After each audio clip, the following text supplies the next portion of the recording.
Hello and welcome. My name is Michelle with Phoenix Flow Art. So if you like the videos and the content I provide, please like, share, and subscribe. So today I'm going to be doing a Dutch pour on an 8x8 wood panel.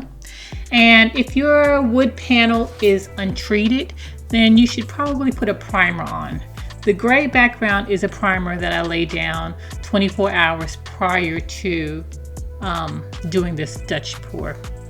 So I prime it, wait 24 hours, and then I'm ready to go.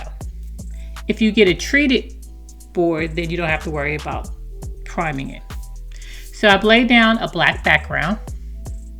My first color that I'm putting on is an iridescent green yellow.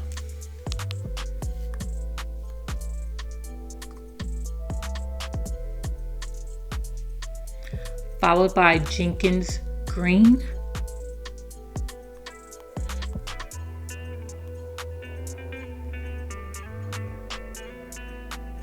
An olive green.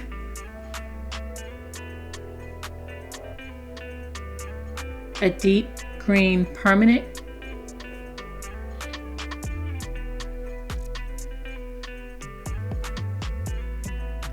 That's a little bit of white, which I mixed in a little bit of blue.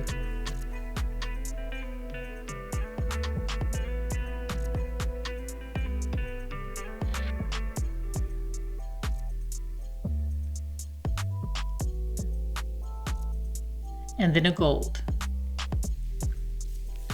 Layering your colors is very important. If you noticed, I started off with a lighter color, and that's because my background was black.